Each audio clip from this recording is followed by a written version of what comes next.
देखिए बच्चों, आज के क्लास में हम लोग क्या पढ़ेंगे? कविता पढ़ेंगे, है ना। और कविता क्या है? वाक्य। और लिखने वाला कौन है? ललधद, है ना। लिखने वाला कवि है ललधद। इन्होंने कविता में क्या लिखे हैं? कविता में लिखे हैं इन्होंने, बहुत अच्छा कविता में लिखे हैं, वो हम लोग पिछले क्लास में पढ़ चुके हैं विस्तार पूर्वक, है ना। आज के क्लास में हम लोग क्वेश्चन आंसर करेंगे। क्वेश्चन आंसर क्या कहता है वो हम लोग ध्यान पूर्वक देखिए। आप लोग, हम क्वेश्चन बता रहे हैं, कौन सा क्वेश्चन क्या है सो देखिए, है ना। वाक्य कविता है, इसका क्वेश्चन बताने जा रहे हैं। देखिए, रस्सी यहाँ किसके लिए प्रयुक्त हुआ है? रस्सी यहाँ पे किसके लिए प्रयुक्त हुआ है और वह कैसी है? रस्सी के बारे में बात कर रहा है कि रस्सी किसके लिए प्रयुक्त हुआ है और वह कैसी है।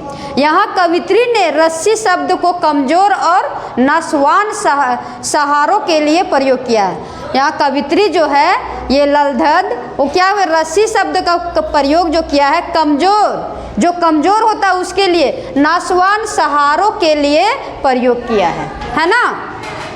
यह रस्सी बड़ी ही कमजोर है जो कभी भी टूट सकती है। रस्सी जो है, मतलब रस्सी के बारे में बता रहा है कि ऐसा रस्सी है जो ये बहुत कमजोर है, जो कभी भी टूट सकती है ना। इस रस्सी पर किसी भी प्रकार का विश्वास नहीं किया जा सकता। रस्सी का विश्वास किया जा सकता है क्या? रस्सी मान लिया कि उसको ज़्यादा मिलकर खींचेंगे ज़्यादा लोग तो कमज़ोर हो जाएगा वो, मतलब रस्सी सड़ा हुआ भी हो सकता है और पता नहीं रस्सी कैसा है ना। तो रस्सी पे हम लोग उम्मीद नहीं कर सकते, रस्सी कमज़ोर है ना।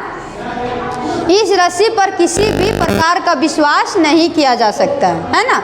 अब देखिए दूसरा क्वेश्चन बोल रहा है, कवित्री द्वारा मुक्ति के लिए किए जाने वाले प्रयास व्यर्थ क्यों हो रहे हैं, है ना।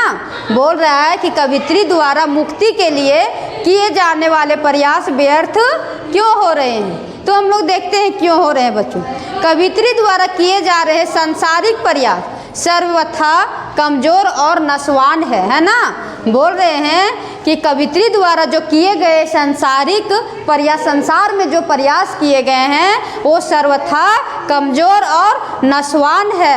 वे क्षणिक सुख दे पाते हैं, मतलब कि कुछ देर के लिए वो सुख दे पाते। क्षणिक मतलब कुछ देर, है ना, कुछ देर के लिए वो सुख दे पाते हैं। कवित्री मुक्ति के लिए किए जाने वाले सांसारिक प्रयासों को भटकाव का कारण मानती है। मतलब बोल रहे हैं कि कवित्री मुक्ति के लिए किए गए, मतलब मुक्ति के लिए किए जाने वाले सांसारिक प्रयासों, मतलब संसार में जो प्रयास किए गए वो मुक्ति के लिए किए गए थे, और लेकिन वो भटकाव का कारण बनती है। मतलब वो मुक्ति होने के लिए वो किए थे लेकिन वो मुक्ति नहीं हो पाया, उनका भटकाव का कारण हो गया। मतलब मुक्ति नहीं हो पाए, वो भटकते ही रह गए, है ना।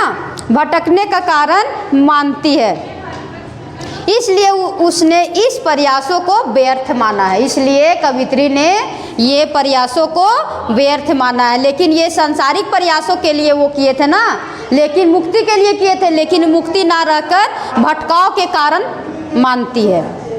अब तीसरा क्वेश्चन देखते बच्चों, कवित्री का घर जाने की चाह से क्या तात्पर्य है? कवित्री को घर जाने की चाह से क्या तात्पर्य है ना। कवित्री कौन? ये ललधद, है ना। कवित्री घर जाने की चाह से परम तत्व में मिल जाने की इच्छा व्यक्त करती है। क्या करती है? कवित्री घर जाने की चाह से, मतलब घर जाने की इच्छा से परम तत्व में मिल जाने की इच्छा व्यक्त करती है। अब चौथा क्वेश्चन बोल रहा, भाव स्पष्ट कीजिए, है ना। जेब टटोली कौड़ी ना पाई। जेब टटोली मतलब कि कौड़ी ना पाई, मतलब जेब टटोलते हैं तो यहाँ बोलते हैं कि जेब टटोलने से कौड़ी मतलब पैसा, है ना, पैसा नहीं पाए। तो देखिए यहाँ पे कवित्री को जीवन में सद्कार्यों का अभाव खटकता रहा था। कवित्री को जीवन में क्या खटकता रहा था? सद्कार्यों का अभाव खटकता है। वह मानती है कि सद्कार्य रूपी पूंजी के अभाव में वह ईश्वर को नहीं पा सकती है। पूंजी के अभाव में वह ईश्वर को नहीं पा सकती है।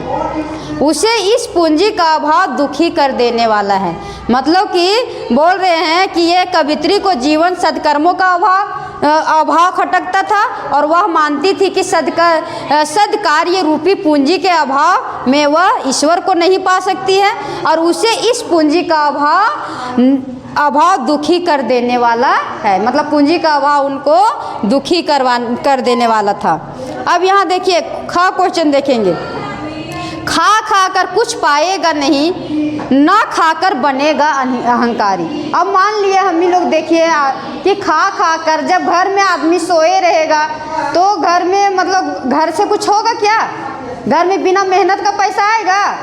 तो वही बोल रहा है कि घर खा के कुछ पाएगा नहीं और ना खाकर बनेगा अहंकारी। लेकिन हाँ बिना खाए पिए आदमी घर से जब घर छोड़ के निकल जाता है कहीं काम करने के लिए तो वो तो कुछ मतलब मेहनत कर रहा है, बिना खाए निकल जा रहा है। कभी होता है कि खाता है, कभी नहीं खाता है, लेकिन वो घर छोड़कर निकल जाता है कहीं काम करने के लिए, तो वो तो कुछ न कुछ तो पाता ही है ना? रुपया के लिए क्या नहीं कुछ करता है ना? तो वही बोल रहा है कि खा कर कुछ पाएगा नहीं, ना खाकर कुछ मतलब बनेगा अहंकारी। खा कर कुछ पाएगा नहीं अर्थात कर्मेंद्रियों ज्ञानेंद्रियों की उच्च खल भाव की प्रवृत्ति से साधक का स्वयं पर नियंत्रण ना रहेगा। ज्ञानेंद्रिय मतलब क्या होता है? ज्ञान मतलब होता है ना कर्मेंद्रियों और ज्ञानेंद्रियों, ज्ञान से संबंधित है ना? साधक का स्वयं पर नियंत्रण ना रहेगा, वह पथ मतलब रास्ता हो जाता है, भ्रष्ट होकर ईश्वर को प्राप्त नहीं कर पाएगा, है ना? जब वो रास्ता में जाएगा तो भ्रष्ट होकर वो ईश्वर को पा नहीं पाएगा, है ना? यदि साधक कठोर साधना के बल पर इंद्रिय निग्रह कर लेता है तो उसमें अहंकार पैदा हो जाएगा। यदि बोल रहे हैं ये कभी बोल रहे हैं कि यदि साधक कठोर साधना मतलब कठोर साधना के बल पर इंद्रिय निग्रह कर लेता है तो उसमें अहंकार पैदा हो जाएगा, है ना? तो बच्चों कुछ क्वेश्चन और बचा हुआ है, अगला क्लास में हम बता देंगे। और मुझे नहीं लगता है कि ये क्वेश्चन में आप लोग को किसी तरह का कोई परेशानी होगा, समझने में कोई समस्या होगा, है ना? एक बार डीपली से आप लोग गहराई से पढ़ेंगे तो आप लोग को समझ में आ जाएगा और रटने का ये ज़रूरत नहीं पड़ेगा। ठीक है बच्चों, ओके बाय, थैंक यू।